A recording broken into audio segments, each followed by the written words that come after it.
পুজো চলে গেল, রান্না তো করতেই হবে। আজ বানাবো রাঁধুনি দিয়ে মুসুর ডাল। মুসুর ডালকে ভালো করে ধুয়ে সেদ্ধ করে নিয়েছি। এবারে কড়াইতে বেশ কিছুটা সর্ষের তেল দিয়ে দিলাম রাঁধুনি ফোড়ন, আর একটা শুকনো লঙ্কা, একটা তেজপাতা, আর দুটো দিলাম কাঁচা লঙ্কা। ফোড়ন থেকে যখন সুন্দর গন্ধ ছাড়বে তখন আগে থেকে কেটে রাখা ছোটো ছোটো করে পেঁয়াজ দিয়ে দিলাম। পেঁয়াজটাকে লাল লাল করে ভেজে নেব। লাল লাল করে ভেজে নিয়েছি। আর একটা ছোট্ট সাইজের টমেটো এর মধ্যে দিয়ে দিলাম। টমেটোটাকেও ভালো করে এর সঙ্গে ভেজে নেব। দিয়ে দিলাম লবণ। এবারে টমেটো পেঁয়াজটা যখন সুন্দর করে ভাজা হয়ে যাবে তখন সেদ্ধ করা ডালটা দিয়ে দেবো। এইরকম করে মুসুর ডাল একবার করে দেখো, অপূর্ব লাগবে। গরম ভাতের সঙ্গে না খুব ভালো লাগবে। এবার এর মধ্যে দিয়ে দেবো হলুদ, লবণ আর চিনি। সামান্য চিনি দিলে খেতে খুব ভালো লাগবে। ভালো করে এটা মিশিয়ে নেব। খুবই ইজি রান্না, আর গরম ভাতের সঙ্গে একটু ভাজা থাকলে খুব ভালো লাগবে। আর উপর থেকে দিয়ে দিলাম ধনেপাতা কুচি। হয়ে গেছে ডালটা, এবার নামিয়ে নেব।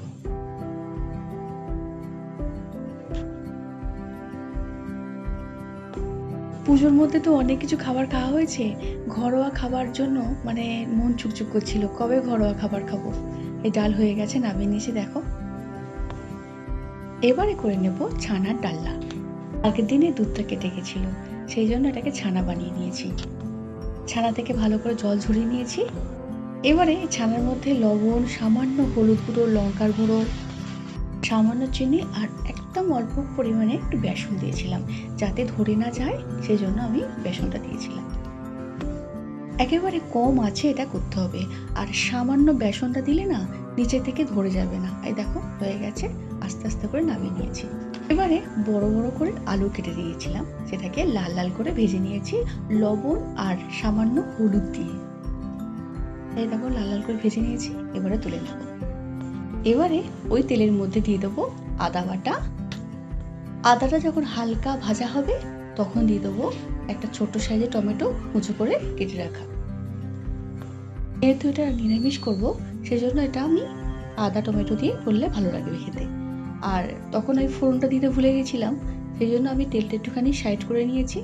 আর একটু তেজপাতা দিলাম, আর কয়েকটা দারচিনি, লবঙ্গ, এলাচ দিলাম। এইবারে মশলাটা যখন কষানো হয়ে যাবে তখন ভেজে রাখা আলুটা এর মধ্যে দিয়ে দেবো। আলুটা মশলার সঙ্গে ভালো করে কষিয়ে নেব। কষানো হয়ে গেছে, এবার দিয়ে দেবো জল। গরম জলটা একটু বেশি করে দিতে হবে, কেননা আলুটা সেদ্ধ হবে তো। আর দিয়ে দিলাম লঙ্কার গুঁড়ো, হলুদ গুঁড়ো। এবার সমস্ত মশলাগুলো দিয়ে দেবো। দিয়ে দিলাম সামান্য চিনি। এইবার দিয়ে দেবো ভেজে রাখা ছানাগুলো। আর এই ছানার ডালনা গরম রুটি, পরোটার সাথে খেতে খুব ভালো লাগবে। আর আলুটা এরকম বড় সাইজে দিলে না দেখতেও ভালো লাগবে আর খেতেও ভালো লাগবে। ভালো করে ছানাটাকে এর সঙ্গে মিশিয়ে নেব। আর ধনে গুঁড়ো, জিরে গুঁড়োটা এবার দিয়ে দেবো। আর এই সমস্ত রান্নাগুলো নিরামিষ তো, আর খেতে কিন্তু খুব ভালো লাগবে। আর নামানোর আগে একটু দিয়ে দিলাম ঘি। আর ঘি, গরম মশলা না দিলে ছানার ডালনা ঠিক হয় না। এই যে হয়ে গেছে, নামিয়ে নেবো এবারে। ছানার ডালনা একেবারে রেডি। ওটা করে নিলাম রাতের রুটিতে খাওয়ার জন্য। আর দুপুরে আবার করার জন্য দেখছো পুঁটি মাছ, বেশ বড় বড় পুঁটি মাছ এনেছিল। সেই পুঁটি মাছগুলোকে লবণ হলুদ মাখিয়ে নিয়েছি। আর এবারে কড়াইতে ভালো করে ভেজে নেব। আজ পুঁটি মাছ দিয়ে দারুণ একটা রেসিপি করব, যেটা আলু দিয়ে পুঁটি মাছের তেল ঝাল। দুপুরে গরম ভাতের সঙ্গে এত অপূর্ব খেতে ছিল যে কি বলবো। পুঁটি মাছগুলো ভালো করে ভাজা হয়ে গেছে। আর ওই তেলের মধ্যে দিয়ে দিলাম সামান্য কালো জিরে, আর একদম পাতলা পাতলা করে আলু কেটেছিলাম, সেই আলুটাকে এর মধ্যে ভালো করে ভেজে নেব। সামান্য লবণ দিয়ে আলুটাকে ভালো করে ভেজে নেব। যাই বলো, রান্না কিন্তু ভাজার সঙ্গে অনেকটা হয়ে যায়। আর এর মধ্যেই দিয়ে দিলাম পেঁয়াজ কুচি। আগে থেকে পেঁয়াজটাকে ভালো করে কেটে রেখে দিয়েছিলাম, একেবারে ছোট ছোট করে সেটা এর সঙ্গে মিশিয়ে নিলাম। আর এই সমস্ত মাছ না খুব কম পাওয়া যায়, আর এই সময়টাই পাওয়া যায় বলে সেই জন্য আমি করে দিলাম। আর দিয়ে দিলাম একটু লঙ্কা বাটা।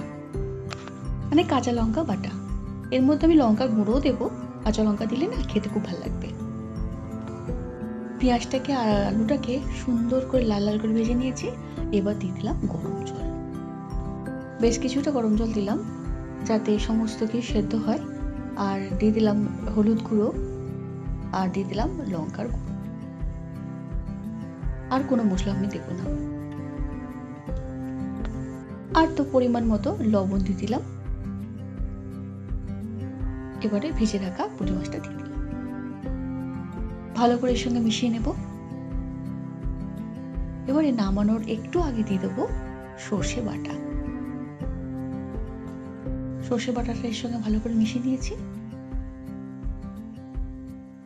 আর যখন সবার শেষে দেব সামান্য উপর থেকে কাঁচা সর্ষের তেল, তেলটা দিয়ে দিলাম।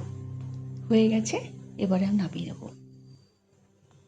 এইরকমভাবে বানিয়েছিলাম, দুপুরবেলা গরম গরম ভাতের সঙ্গে এত অপূর্ব খেতে হয়েছিল যে কি বলবো। এই যে হয়ে গেছে, নামিয়ে। কিছু কিছু রান্না আছে যেটা মুখে লেগে থাকার মতো। আজ অনেকগুলো রান্না করে দেখালাম। আজ ভিডিওটা এখানেই শেষ করছি। সবাই খুব ভালো থেকো, সঙ্গে থেকো। দেখা হচ্ছে পরের কোনো ভিডিওতে। টাটা।